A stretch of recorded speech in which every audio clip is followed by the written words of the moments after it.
Hello students, very good morning. आज 13 नवंबर। आज हम लोग करेंगे केस नंबर 7। मैंने डेलिबरेटली ये केस इसलिए चूज़ किया है क्योंकि ये केस 8 के पहले करना ज़रूरी है। इसलिए मैं ऐसा कह रहा हूँ बिकॉज आप लोग कैपिटल गेन से हर तरह से वाकिफ़ हो जाएं।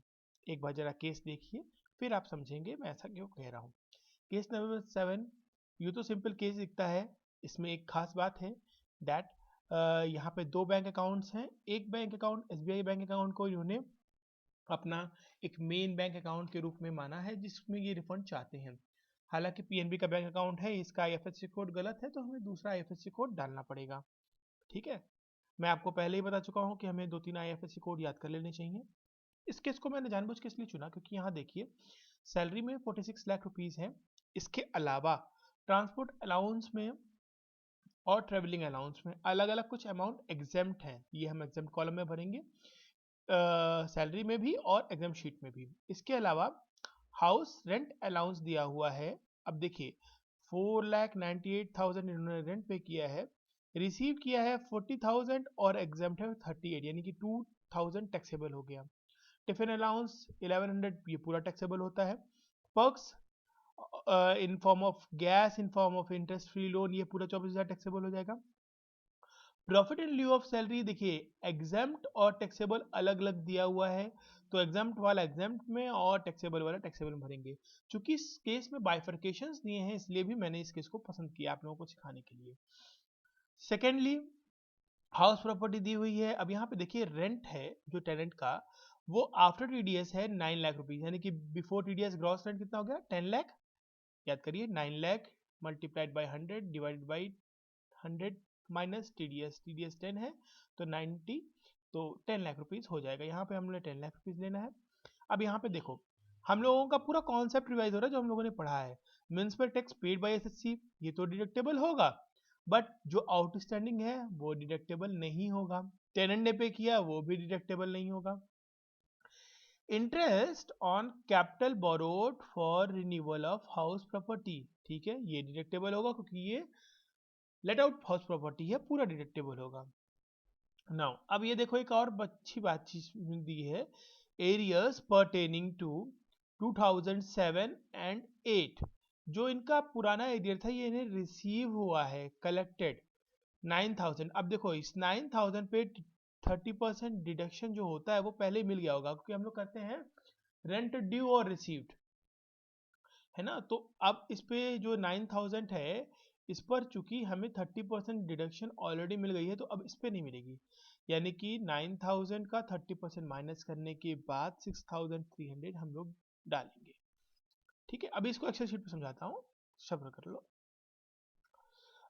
लाओ मैं हाथ के हाथ आपके लिए एक्सेल शीट खोल ही देता हूँ, अदरवाइज कुछ स्टूडेंट्स को शायद थोड़ी सी दिक्कत हो सकती है ना। अब देखो सैलरी 46 लैक्स थी, सैलरी देखो यहाँ पे 46 लैक्स, ठीक है ना। यहाँ मैंने सैलरी में 46 लाख लिख दिया। एचआरए टैक्सेबल लिखा, टैक्सेबल क्या हुआ क्योंकि 48 था, 40,000 इसको रिसीव हुआ और 38 एग्जाम्प्ट है तो 2,000 टैक्सेबल हो गया, 40 माइनस 38, ठीक है। टिफिन अलाउंस पूरा टैक्सेबल हो गया। पर्क्स जो गैस और लोन का पर्क्स है इसका ये टैक्सेबल हो गया 24,000। Profit in lieu of salary, अब देखो जरा profit in lieu of salary में क्या लिखा है, एग्जाम्प्ट है 4,000, टैक्सेबल है 2,000, तो 2,000 टैक्सेबल मैंने यहाँ लिख दिया। टोटल सैलरी इसकी हो गई 46,29,100। एग्जाम्प्ट क्या क्या हुआ, एचआरए एग्जाम्प्ट हो गया 38,000 का, लिखते हैं ना। टीए 19,200 का, देखो ऊपर एक मिनट क्वेश्चन में आओ, यहाँ पे ये देखो 1,800 रुपीज़ के रेट से 12 मंथ्स का, ठीक है, ये एग्जाम्प्ट हो गया। ट्रेवलिंग अलाउंस पूरा पूरा एग्जाम्प्ट हो गया, ये वाला एग्जाम्प्ट हो गया, और profit in lieu of salary exempt हो गया, तो टोटल ये अमाउंट इसकी एग्जाम्प्ट हो गई। अब ये कहाँ कहाँ लिखेंगे ये मैंने यहाँ पे स्पेसिफाई किया है, कॉलम सैलरी वाले हेड में जहाँ पे हम लोग 4 में लिखते थे 4 में ये वाले अमाउंट्स लिखेंगे, और एचआरए के लिए हाउस रेंट के लिए एग्जाम्प्ट का एक स्पेसिफाइड कॉलम है 7.3, ये उसमें लिखेंगे। ठीक है, ये पॉइंट क्लियर हुआ। अभी करते हैं हाउस प्रॉपर्टी में आते हैं, इनकम फ्रॉम हाउस प्रॉपर्टी में आते हैं। देखो रेंट रिसीव हुआ इसको 10 लाख, 10 लाख कैसे आया, ये देखो ध्यान से देखो समझो प्लीज, अगर कोई दिक्कत हो तो पूछो। 10 लाख इसका स्टैंडर्ड रेंट था, ठीक है, और 9 लाख इसने नेट रिसीव किया, 9 लाख को जब हमने ग्रॉस में कन्वर्ट किया तो 10 लाख आया, तो 10 10 10 हो गया, है ना। स्टैंडर्ड रेंट और actual whichever is higher, तो यहाँ पे ये ले लिया। लोकल टैक्स पेड, अब लोकल टैक्स पेड कितना है ये देखो 14,700, ये वाला अमाउंट जो है ये वाला पेड है, बाकी आउटस्टैंडिंग है या टेनेंट का पेड है तो ये टैक्सेबल नहीं होगा। देखो मैंने यहाँ लिख दिया आउटस्टैंडिंग पे not allowed taxable, municipal tax paid by tenant ये भी नॉट अलाउड, ठीक है।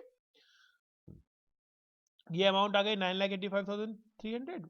अब इसमें रिपेयर यानी कि 30% जो मिलता है हमें, ये मैंने 30% निकाल दिया, और ये चूंकि लेट आउट प्रॉपर्टी है इसलिए पूरा इंटरेस्ट एग्जेम्प्ट हो सकता है, अलाउड होगा, ये पूरा मैंने ले लिया।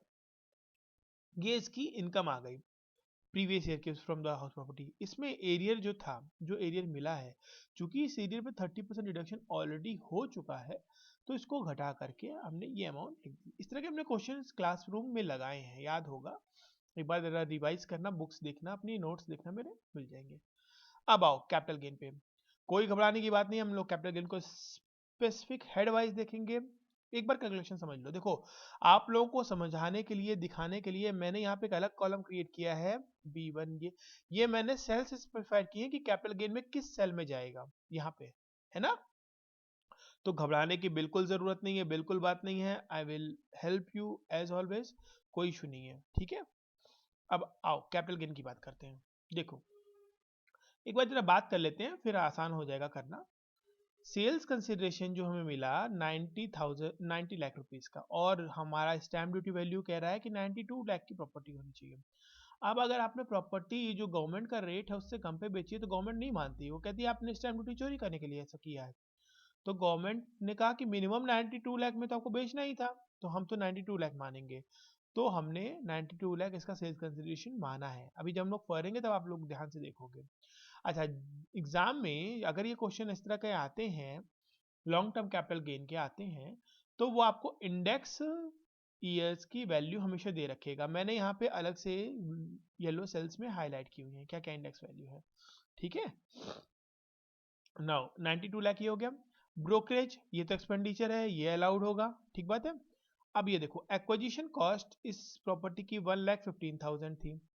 1,15,000 जब एक्विजिशन कॉस्ट थी तब इसका रेट ये था, इंडेक्स वैल्यू ये थी, देखो मैंने यहाँ कैलकुलेट किया है 1,15,000 मल्टीप्लाइड बाई जो करंट ईयर इंडेक्स है डिवाइडेड बाई जिस एक्विजिशन का इंडेक्स जो था 480 से, ठीक है। प्रॉपर्टी की वैल्यू आ गई ये 269,531, ठीक है।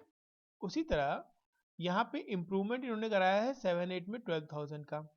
अब देखो इम्प्रूवमेंट का भी देख लो, 12,000 का इम्प्रूवमेंट कराया, करंट ईयर का रेट इंडेक्स और इम्प्रूवमेंट वाले ईयर का इंडेक्स, ये आ गया अमाउंट, है ना ये वाला। तो इस तरह ये तीनों अमाउंट डिडक्टेबल होंगी, brokerage, cost of acquisition, index cost of acquisition और इम्प्रूवमेंट वाली, ठीक है। ये सेल अमाउंट से माइनस हो गई। अब देखो इन्होंने टैक्स बचाने के लिए क्या किया, इन्होंने कहा कि हमने आरईसी बॉन्ड खरीदा है 10 लाख रुपीस का। अब आपको अगर याद हो, मेरे नोट्स याद हो, तो आरईसी बॉन्ड के लिए मैंने बताया था, आप इसका पेज नंबर 197 मेरे नोट्स का रेफर कर सकते हो। ये 54 ईसी में आता है। इसके अलावा इन्होंने अकाउंट में कोई पैसा नहीं जमा कराया, तो ये पूरा अब बाकी अमाउंट 10 लाख माइनस करने के बाद 78,15,968 ये टैक्सेबल इनका हो जाना चाहिए, ठीक है। अच्छा, इसके बाद इनकी अदर सोर्सेज से कुछ इनकम है, आइए देखते हैं। अदर सोर्सेज में एफडी का है, नेट दिया हुआ है तो ग्रॉस में कन्वर्ट करेंगे ये 2 लाख हो जाएगा। गिफ्ट फ्रेंड से 51,000 रुपये का। अब मेरे ख्याल से गुनीत का, हाँ गुनीत का एक डाउट था। देखो जब भी 50,000 रुपीज से ज्यादा का मिलेगा आपको कोई भी गिफ्ट, ठीक है, तो पूरा अमाउंट टैक्सेबल हो जाएगा। अगर 50,000 ये फ्रेंड ने दिया था तो ये एग्जाम्प्ट हो जाता, लेकिन 51 दे दिया तो पूरा टैक्सेबल हो जाएगा। हालांकि मैं इस पे अलग से नोट्स देख लूंगा, डालने मैंने शायद डाल दिए हैं। और इंटरेस्ट है सेविंग बैंक अकाउंट का 37,100, तो ये हो जाएगा आपका 1080 TTA की इस डिडक्शन मिल जाएगी। ये पूरी अमाउंट आ गई आपकी, देखो मैंने यहाँ ग्रॉस ले लिया, ये पूरा अमाउंट ये, तो 2,88,010 रुपीज़ ये आपका आ गया इनकम फ्रॉम अदर सोर्सेस। अब देखो नेक्स्ट क्या है? नेक्स्ट जो हमारा ये था, यहाँ पे लॉन्ग टर्म कैपिटल लॉस भी था जो 2010-11 का आया है 3 लाख रुपए का। अब जरा ध्यान से मेरे नोट्स देखना, ये देखो मैंने तुम लोगों को एक सेट ऑफ कैरी फॉरवर्ड का नोट्स दिया था।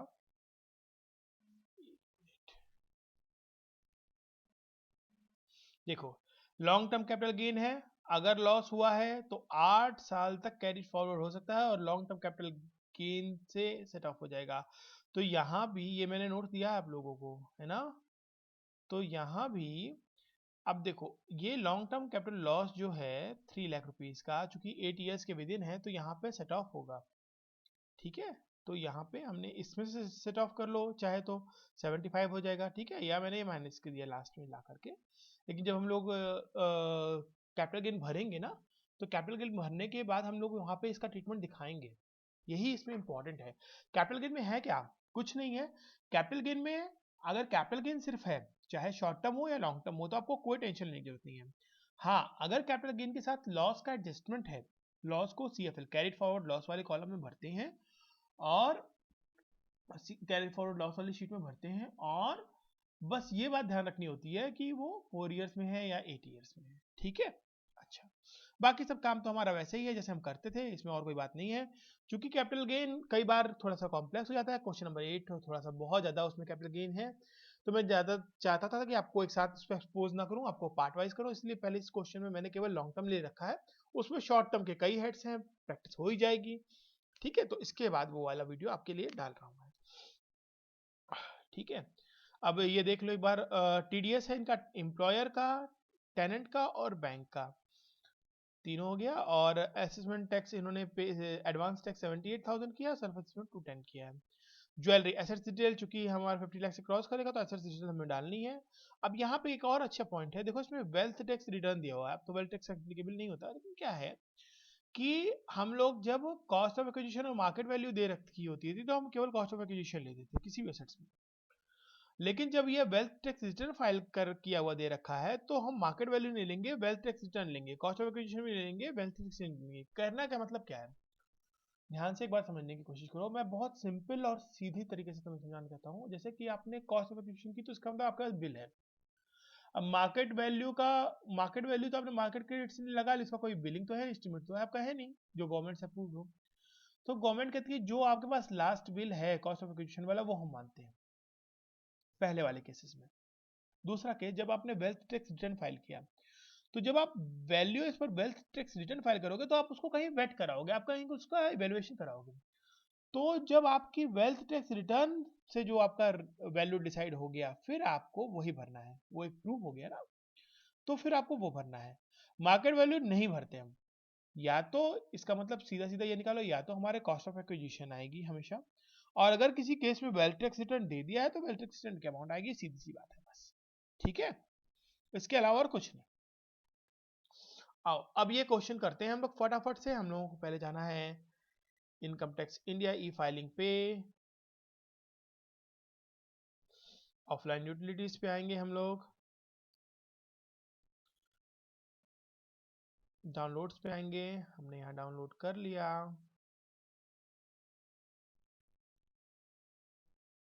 ओपन करते हैं।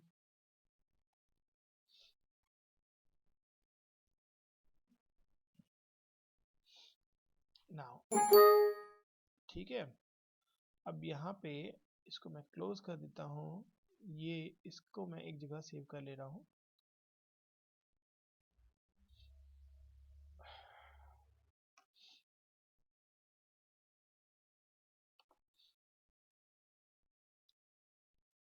C7 के नाम से फोल्डर में।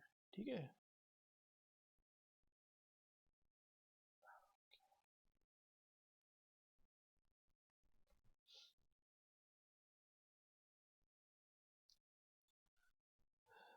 स्टूडेंट्स आजकल नेट की थोड़ी सी प्रॉब्लम चल रही है, तो मैंने इस वीडियो का एक डिटेल वर्जन ऑलरेडी बना रखा था, बट वो 1 GB क्रॉस कर रहा है, तो उसको अपलोड होने में इंटरनेट पे टाइम लग रहा है। तो मैंने क्या किया कि मैंने आपका ये वीडियो जब बनाया आपका, तो मैं सोच रहा हूँ कि इफ़ पॉसिबल तो हम लोग जल्दी से डायरेक्टली फटाफट शीट में कहाँ कहाँ क्या क्या भरना है वो देख लेते हैं। ठीक है,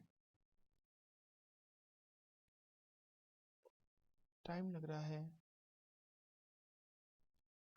थोड़ा स्पीड अप करेंगे। ये बात ध्यान रखिएगा कि वो सारे स्टूडेंट्स जिन्होंने एटलीस्ट केस 1 2 3 कर लिया है तभी कैपिटल गेन पे आए, अदरवाइज वो परेशान हो गए, कंफ्यूजन होगा, उनके लिए थोड़ा सा प्रॉब्लमेटिक उनको लग सकता है।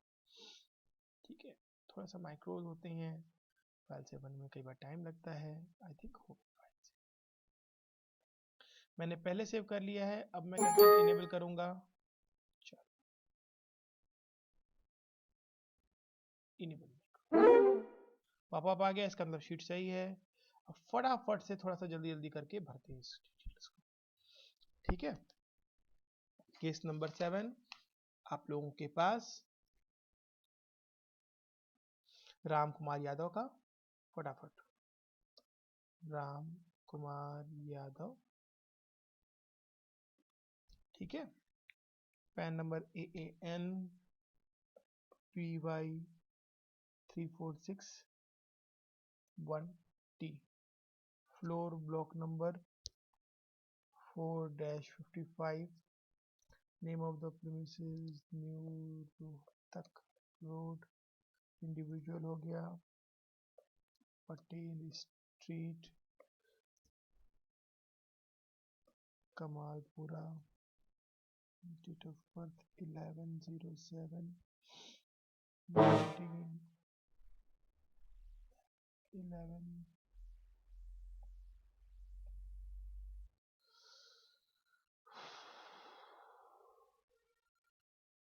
माइक्रोस हैं, टाइम लेते हैं,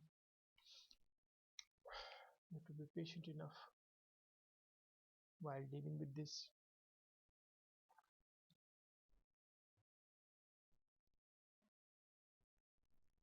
अच्छा, ये बात मैंने देखी है, जब जल्दी करना चाहो तो टाइम ज़्यादा लगता है, तो प्लीज़ आप लोग भी थोड़ा सा पेशेंट रहें। देखो मैंने आप लोगों को पहले डिस्कस इसलिए कर लिया है ताकि थोड़ा सा मेंटली प्रिपेयर रहोगे, है ना।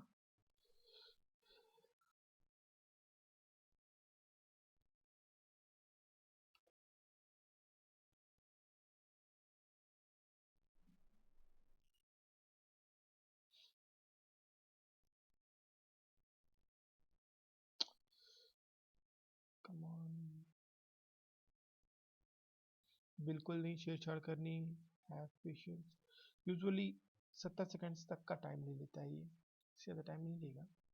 मेरा सिस्टम भी थोड़ा सा स्लो है इसलिए भी ऐसा हो सकता है।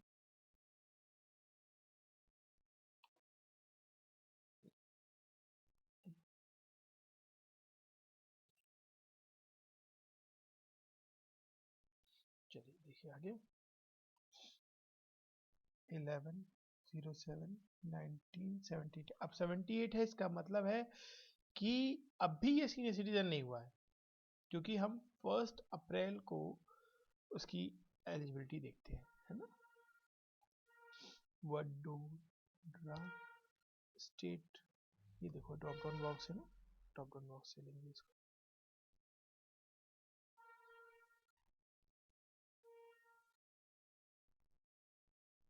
Gujarat, pin code 391520।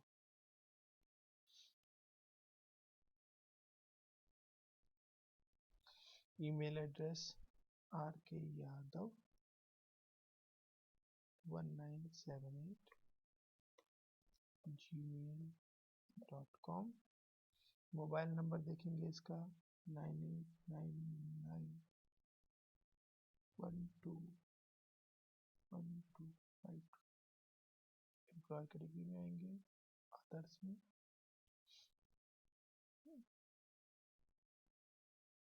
Return filing में आएंगे, और फुल डेट है, रेसिडेंशियल स्टेटस में आएंगे, रेसिडेंट है, और ये तीनों कॉलम हमें नो करने हैं।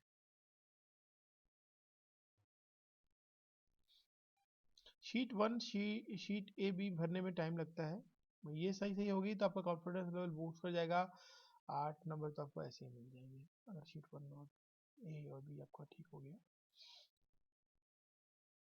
अब डिपेंड करता है क्या एवोल्यूशन कर दिया है, 5-6 नंबर तो बड़े आराम से आइए IFSC कोड में आते हैं।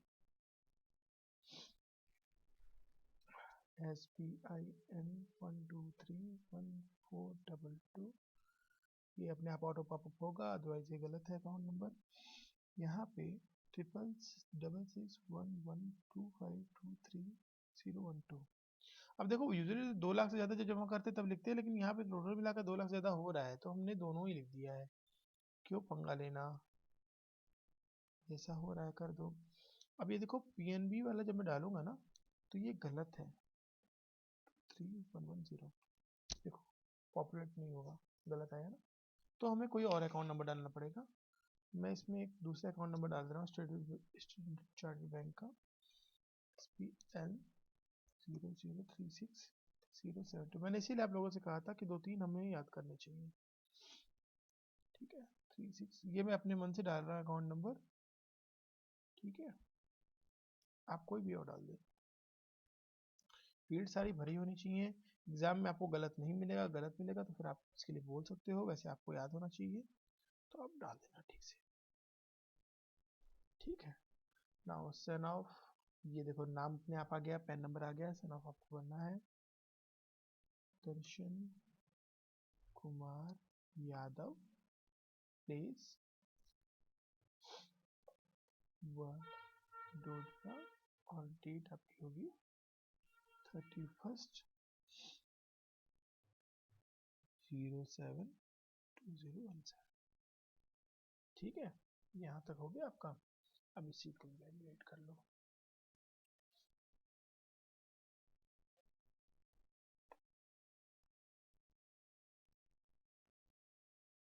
क्या हो गया, TTI चेक फाइनेंशियल इंटरेस्ट, ये क्या कॉलम बच गया भाई,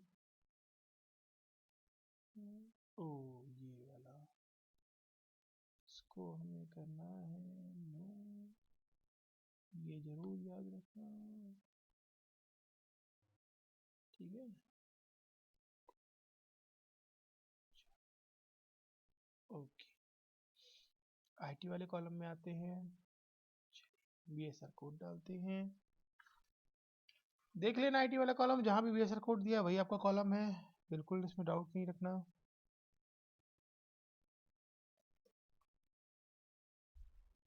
डेट ऑफ डिपॉजिट इसकी है 25/09/2016, चालान नंबर है इसका 00014, अमाउंट है इसकी 78,000। इसके अलावा एक और है BSR कोड आपके पास 0490, डेट इसकी है 0806/2017, और ये है 00092, इसकी अमाउंट है आपकी 210। अब देखो यहाँ पे जब तक छोड़ोगे नहीं तो ये ऐड नहीं करेगा, इसको यहाँ से हाथ हटाना होता है। वैलिडेट करिए, TDS में आइए, 10 सैलरी एम्प्लॉयर का डालेंगे, बाकी का नीचे डालेंगे, है ना। तो ये हो गया RTKR 12336E, हालांकि 10 ये गलत है, अब वो मैं बाद में कभी आपको बताऊंगा क्यों गलत है, पर ठीक है, इनका मतलब कमल लिमिटेड, ये देखो कमल लिमिटेड लिखा हुआ है यहाँ पे, ये देखो, नहीं एम्प्लॉयर तो इसका ये है ना, name of the employer Rajat chemicals limited. अच्छा,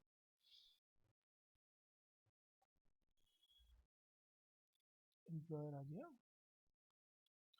रजत केमिकल, इसको शॉर्ट फॉर्म में कर दे रहा हूँ, ला पूरा लिखे थे।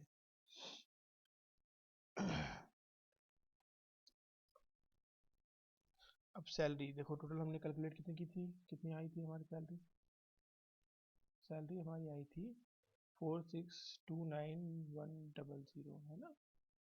तो यहाँ लिखेंगे 4629,100, और TDS कितना कटा है इस पे, एम्प्लॉयर ने जो कटा है 9 लाख।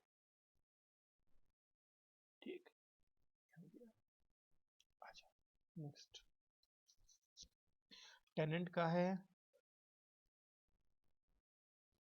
DELT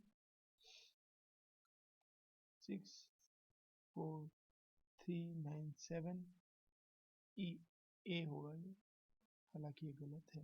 खैर, ये था हमारा कमल लिमिटेड। देखो यहाँ पे हाउस प्रॉपर्टी में, ये देखो हाउस प्रॉपर्टी में टेनेंट का नाम दिया है कमल लिमिटेड, है ना। ये हो गया। टेनेंट ने कितना काट लिया आपका, 1 लाख रुपए। ओन हैंड्स मिल जाएगा 1 लाख, पूरा जीरो हो गया। इसके अलावा बैंक ने भी काटा है, पी टी के ई 93839 ए। मैं पंजाब नेशनल बैंक की लिख दे रहा हूँ।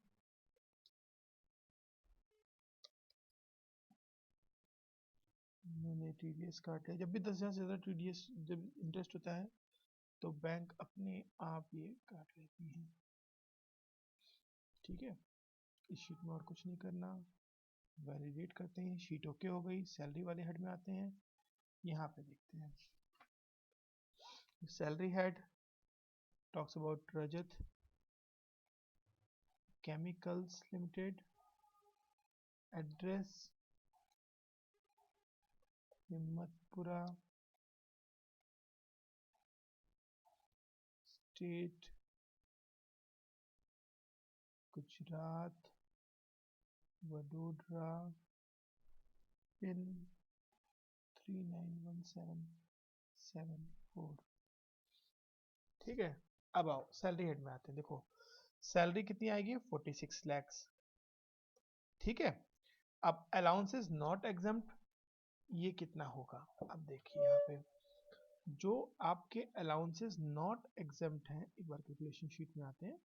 ये देखो 2100 है ना, और ये हो गया 2100 यानी कि 3300। एक मिनट, 3100 सॉरी। फिर value of perks, value of perks कितनी है आपकी, देखो जरा 6000 और 8000। देखो पर्क्स गैस का और इंटरनेशनल का 24,000 हो गया, तो पर्क्स में हम ले जा रहे हैं 24,000।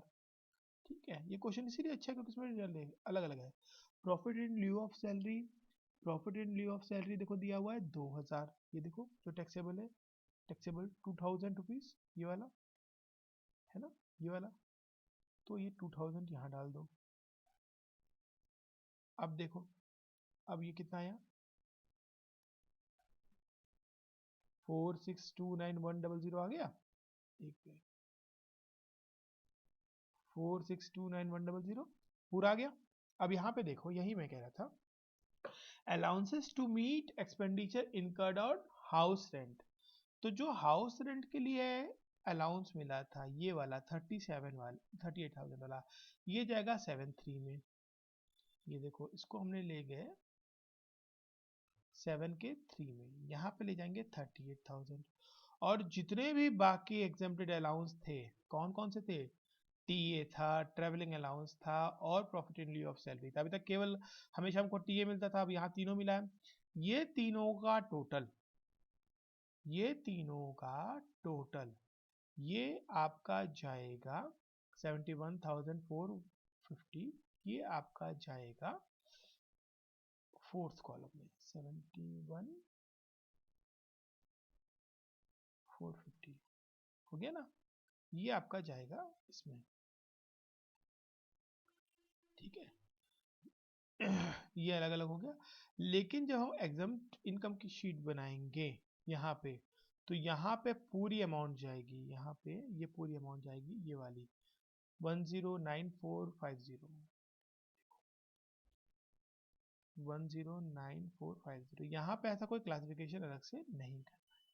ठीक है, तो हमने ये वैलिडेट कर दिया और सैलरी वाला भी वैलिडेट कर दिया। ठीक बात है, बात समझ में आई ये वाली। हमने क्या किया, सैलरी 46 लाख, अलाउंसेस जो दोनों थे, दोनों कौन कौन से, एचआरए जो टैक्सेबल हो रहा था 2000 और 1100 रुपये टिफिन अलाउंस का, वो ऐड करके डाल दिया। पर्क्स की दो तरह के पर्क्स थे, दोनों ऐड करके डाल दिए 6000 और 18,000। फिर प्रॉफिट इन ल्यू जो टैक्सेबल था 2000 वो डाल दिया। ठीक है, इनका कैलकुलेशन मैंने आपको दिखाई दिया, वैलिडेट हो गया। अब हाउस प्रॉपर्टी में आते हैं। हाउस प्रॉपर्टी में आते हैं, एड्रेस लिखते हैं 305 टाटा स्ट्रीट। मैं थोड़ा सा टाइम बचाने के लिए कुछ चीज़ें स्किप करना चाहता हूँ।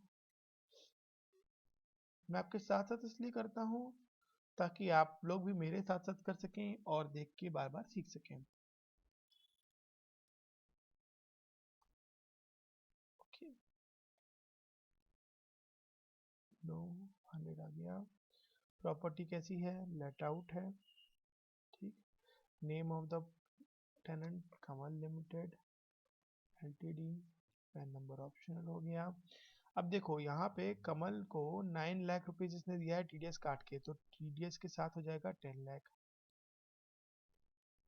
ठीक, अब यहाँ पे बहुत ध्यान से करना है, यहाँ पे छोटी छोटी चीजें हैं। रेंट जो नहीं रियलाइज हो गया वैसे तो कुछ नहीं है। लोकल टैक्स पेड, अब टैक्स पेड में देखो कैलकुलेशन शीट में आओ, tax paid, local tax paid में आउटस्टैंडिंग जो म्युनिसिपल टैक्स है और पेड बाय टेनेंट, ये दोनों अलाउड नहीं होगा। कौन सा अलाउड होगा, जो आपने पे किया। आपने कितना पे किया 14,700, तो 14,700 को यहाँ डाल दीजिए आप। ठीक, 30% हमने अपने कर लिया, और 2,10,000 रुपये आपका इंटरेस्ट है, वो डाल दीजिए। ये देखो 210 इंटरेस्ट है, ये अमाउंट आ गई 4797 वाली, आ गई ना। अब क्या है इसमें, इसके अलावा देखो ये सेकंड वाली हाउस प्रॉपर्टी, इसमें कुछ नहीं करते, बिल्कुल कुछ नहीं करते। अब देखो नीचे, यहाँ पे नीचे आओ, इसके बाद ये जो थर्ड वाला कॉलम है, यहाँ पे देखो अनरियलाइज रेंट एरियर, ठीक है, received during the year under section 25A after deduction of 30%, है ना। तो यहाँ पे देखो लिखा हुआ है आफ्टर डिडक्शन करना है, तो 9,000 जो मिला आफ्टर डिडक्शन हो गया 6,300, ये अमाउंट यहाँ डाल देंगे हम, ये अमाउंट यहाँ पे डालेंगे, ये मत भूलना। यही इस केस की ब्यूटी थी, यूनिकनेस थी, जिसकी वजह से मैंने आपको ये केस जानबूझ के कराया है। और इस तरह से आप देखो तो हम लोग हर एक बढ़ते हुए केस के साथ डिफिकल्टी लेवल अप साइड ले रहे हैं, एक लेवल अप एक लेवल अप, और हम अपने आप को ज़्यादा इनेबल कर रहे हैं। ठीक है, वैलिडेट हो गया। नेक्स्ट पे आते हैं, बीपी में हमें कुछ नहीं करना है। नेक्स्ट पे कैपिटल गेन में आते हैं। अब हम लोग कैपिटल गेन देखेंगे, सीखेंगे और करेंगे, और बहुत ही शांति से करेंगे।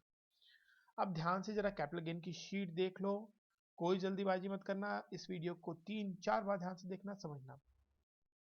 कैपिटल गेन शीट का जो ए पार्ट है, ये शॉर्ट टर्म कैपिटल गेन के लिए है, ए पार्ट।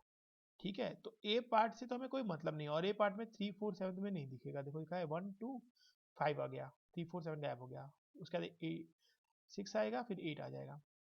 तो ए पार्ट में हमें कुछ करना ही नहीं है, क्योंकि ए पार्ट में हमारा है ही नहीं, शॉर्ट टर्म तो है ही नहीं कुछ, इसमें तो लॉन्ग टर्म है, तो ये आएगा बी पार्ट में। बी पार्ट है ना लॉन्ग टर्म वाला, बी पार्ट देखो, ये लॉन्ग टर्म एसेट्स बेची है इसने, कैपिटल गेन जो है। सेल्स कंसिडरेशन फ्रॉम प्लॉट 2004 का ऑक्यूपाइड था, 4-5 का 16 में बेचा है। ठीक है, तो हमें लॉन्ग टर्म में आना है। अब देखो ध्यान से, अरे भाई रुक जाओ, हाँ अब इसमें करेंगे कैसे। 90 lakh rupees value, 92 lakh rupees stamp duty value. अब देखो फुल कंसिडरेशन कितना मिला, 90 लाख, जो जो है मांगा है भागते जाइए, 92 लाख स्टैम्प ड्यूटी अमाउंट है। अब ये कहता है यहाँ ड्रॉप डाउन आता है कि लेना क्या है, तो हम बताएंगे 92 लाख ही लेना, नियम है, अपने मन से कुछ नहीं करना। अब ये देखो deduction under section 88 cost of acquisition with indexation. अब यहाँ जरा ऊपर आओ, शॉर्ट टर्म में देखो, शॉर्ट टर्म में भी दिया था, है ना, लेकिन देखो सब लिखा था विदाउट इंडेक्सेशन, है ना। तो अगर ऊपर भरना शुरू किया और देखा विदाउट इंडेक्सेशन लिख के आ रहा है सर, तो समझ जाना कि तुमने लॉन्ग टर्म नहीं, तुमने शॉर्ट टर्म खोल लिया है, तो लॉन्ग टर्म नीचे आना, लॉन्ग टर्म में करना। अब इंडेक्सेशन करते हैं, कैलकुलेशन शीट पे आओ, देखो हमने इंडेक्सेशन कर रखी है, ये हम डिस्कस भी कर चुके हैं, 2,69,531 विथ इंडेक्सेशन, डाल दो इसमें फटाफट, बिल्कुल अब इसमें टाइम वेस्ट नहीं करना। 2,69,531 यही है ना, एक मिनट, 2,69,531, और ब्रोकरेज 9,000 90,000, और ये है 24,501, ये आ गया हमारा कॉस्ट ऑफ इम्प्रूवमेंट ये वाला 24,501, ठीक। एक्सपेंडिचर 90,000, ठीक। अब देखो कैलकुलेशन शीट पे ये आ गया हमारा 88,15,968 आ गया ना। अब देखो, अब कह रहा है आपने कोई डिडक्शन क्लेम करनी है, हमने कहा हाँ भाई क्लेम करनी है, ये वाली क्लेम करनी है, इसमें 10 लाख रुपए हमने दिए हैं। ये देखो केस में, ये देखो इसने ईसी आरईसी बॉन्ड खरीदा है, मेरे पेज में देखना, मेरे नोट्स में आरईसी बॉन्ड्स पे नोट्स हैं। आरईसी बॉन्ड्स में कैपिटल गेन में पेज नंबर 197 पे दिया हुआ है, आरईसी बॉन्ड्स जब लेते हैं तो 54 ईसी मिलता है, ठीक है। ये आ गया। अच्छा अब और केस देखते हैं। केस में देखो ये long term capital loss brought forward का भी एडजस्टमेंट है 3 लाख का। अब ये सीएफएल में यानी कि ये वाली जो शीट होगी ना, ये वाली, इसमें करेंगे इसका एडजस्टमेंट, ठीक है। अभी नीचे आओ, इसमें और भी है, तो याद रखना 3 लाख का एडजस्टमेंट करना है। अभी नीचे आओ, इधर कुछ नहीं है, ठीक है।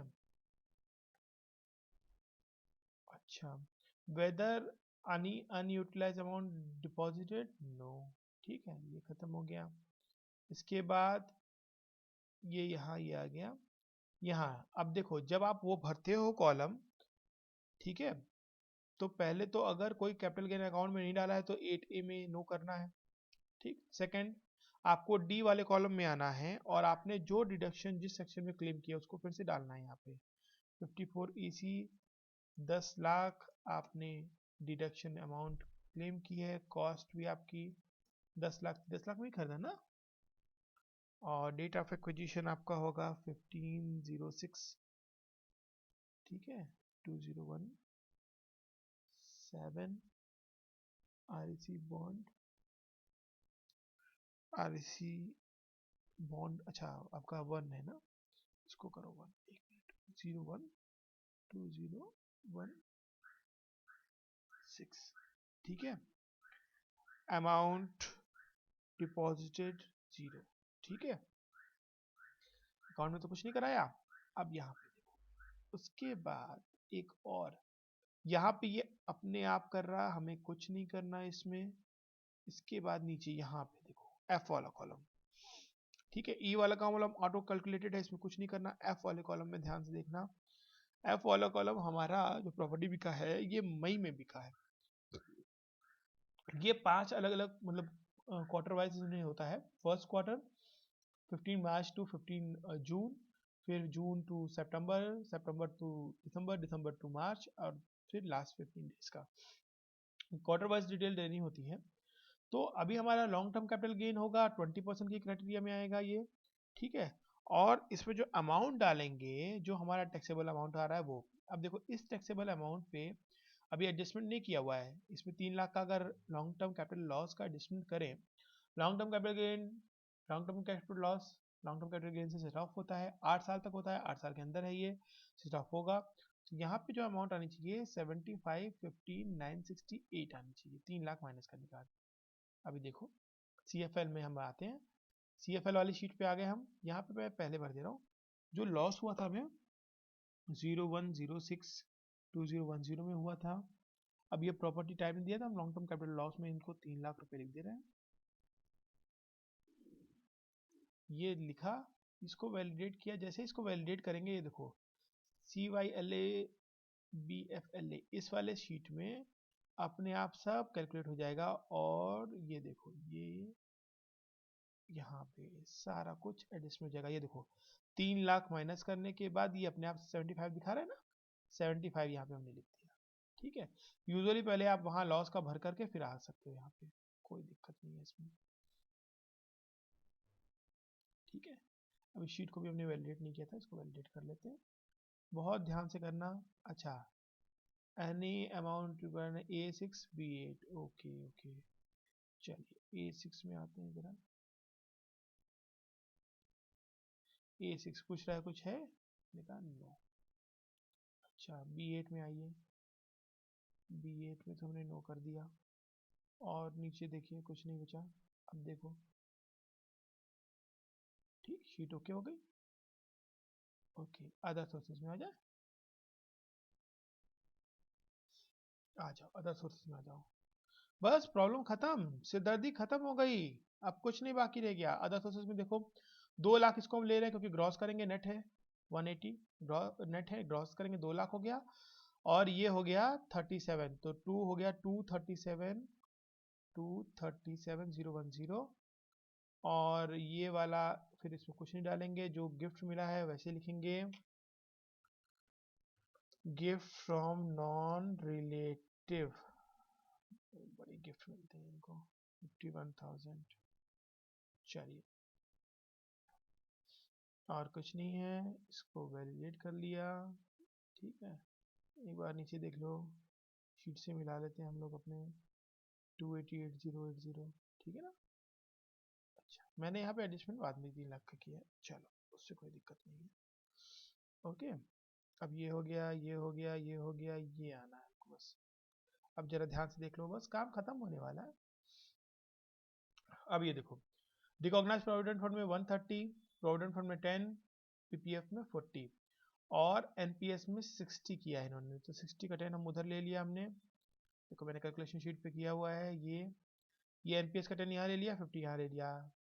10 कहाँ मिलेगा, 80 सीसीडी 1बी में, तो ये हो गया। अब देखो मैं डाल रहा हूँ इसको 190 से, इसको मैंने कर दिया 180 और सीसीडी 1बी 10,000। चूंकि यहाँ पे एग्जॉस्ट हो गई लिमिट इसलिए कुछ नहीं मिलेगा। अगर इसी को मैं 120 कर देता तो ये 10 भी मिल जाता है ना। तो एक्चुअली है क्या, है ये कि 80 सी 80 सी डी 1 और 80 सी मिला करके 150 मिलता है। ठीक है, और एडिशनल डिडक्शन नोटिफाइड क्योंकि 50,000 है तो हमने पूरा 50,000 लिख दिया। 60 भी लिखते यहाँ पर तो भी 50 मिलता, मैंने अलग अलग करके लिख दिया। ठीक है, इनका मेडिक्लेम इंश्योरेंस तो मेरे ख्याल से है नहीं, है ना, मेडिक्लेम है नहीं। इंटरेस्ट है सेविंग अकाउंट में 37,010, ये आ गया 37,010। ठीक, इनका देखो जरा, हमारी कैलकुलेशन शीट में टोटल डिडक्शन 210 अलाउड हो रहा है और 210 यहाँ पे अलाउड हो रहा है, इसको भी वैलिडेट कर दो। ठीक है, अब एग्जाम्प्टेड इनकम हम लोग भर ही चुके हैं, हमें कुछ नहीं करना, हमें बस एसेट लायबिलिटी की डिटेल भरनी है।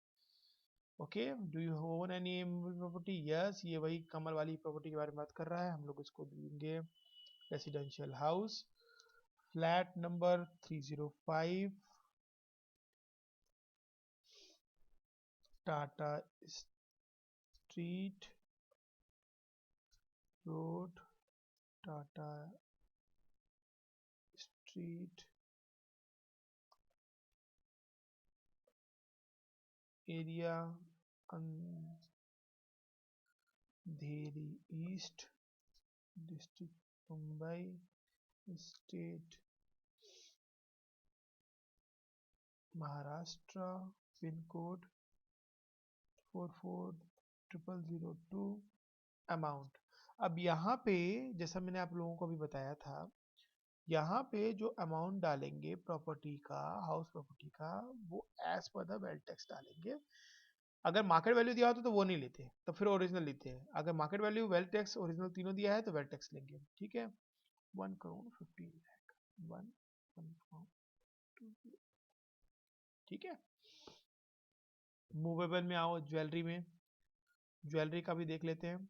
ज्वेलरी का वेल्थ टैक्स वाली वैल्यू देख लो जो कि दिया है ना, 8141,000, 8141,000। ठीक है, सब कुछ तो है इनके पास, कैश ही नहीं है, कैश 850। अब देखो यहाँ पे आप जब भी ये डिटेल भरोगे याद रखना ये आपको भरना है। ये केस हो गया नो। और लाइबिलिटी क्या है आपकी कोई, अगर है तो, नहीं है तो जीरो लिखिए। ठीक, वैलिडेट करो, कई बार जीरो मांगता है। अच्छा पार्ट बी में अभी ये देखो, ये जीरो जीरो अपने आप नहीं लेता, ये आपसे कहता है भरो उसको जीरो, नहीं है ना तो भरो जीरो। फिर कहोगे छूट गया था सर, तो जीरो लिखोगे तो फिर ये नहीं कहोगे छूट गया था। हाँ, कुछ लोग कहते हैं अरे हम देना भूल गए थे, हो गया था जल्दी जल्दी में शीट। ओके, अब हमारा सब कुछ हो गया। पार्ट बी पे आकर के हम लोग एक बार टैक्स कैलकुलेट कर लेते हैं। ये देखिए हमने टैक्स कैलकुलेट कर लिया है। और टैक्स कैलकुलेट करने के बाद इसमें कुछ पेनल्टी भी लगेगी। हम लोग पेनल्टी का डिस्कशन तो कर नहीं रहे हैं, तो उसको मैं जीरो अभी कर दे रहा हूँ सिखाने के लिए। एग्जाम में अगर आती है ऐसे लगा रहता है तो कोई दिक्कत नहीं है, आप लोग परेशान मत होना, ठीक है। ये देखो आ गया, ये हमारा कैलकुलेशन देखते हैं हम लोग, 211060, ये कितना आया 211060, ठीक है। ये बिल्कुल ठीक है। स्टूडेंट्स देखो, आप लोगों के लिए, आप लोगों की सुविधा के लिए मैंने क्या किया है, मैंने अपनी जो कैलकुलेशन शीट है उसमें नीचे इंडेक्सेशन दे रखा है, ठीक है। ये इंडेक्सेशन 2001 में एक बार रिवाइज हो गया है, लेकिन कोई फर्क नहीं है। अगर जब, चलो जब तक मैं इसकी होता है मैं आपको एक बार दिखाता हूँ।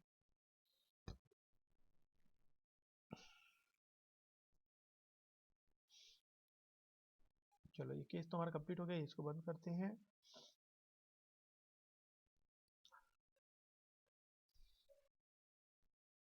जस्ट अ मिनट,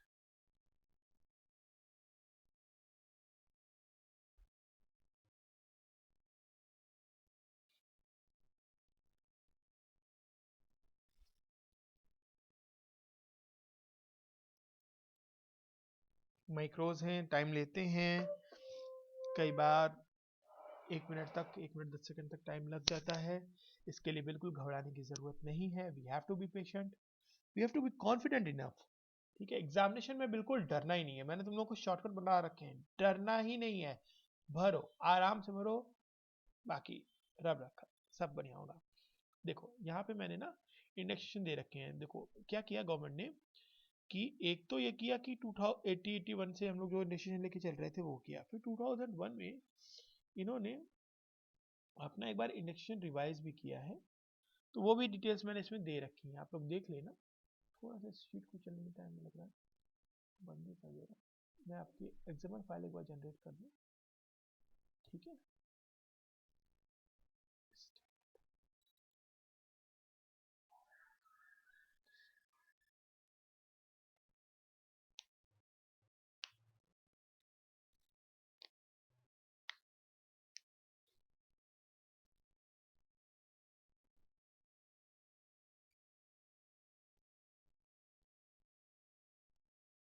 क्योंकि मैंने यहाँ पे एक्सेल में मल्टीपल फाइल खोल रखी है एक्सेल की, तो इसलिए उसमें थोड़ा सा और ज़्यादा टाइम लग रहा है उस फाइल को रीड करने में, उसको करने में।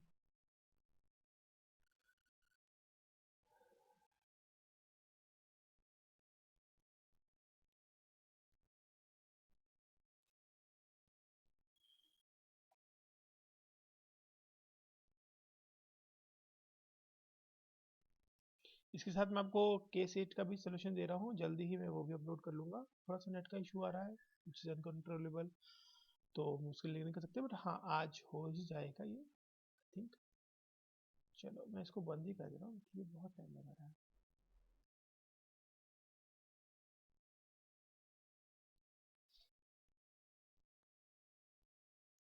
कैलकुलेशन तो हमारी हो गई है, आप उस तरह से शीट जनरेट कर लेंगे, ठीक है।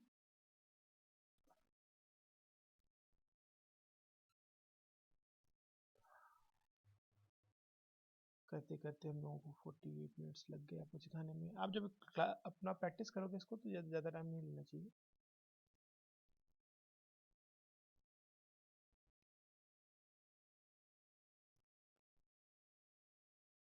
चलो मैं इसका ना लेक्चर यहीं क्लोज करता हूँ।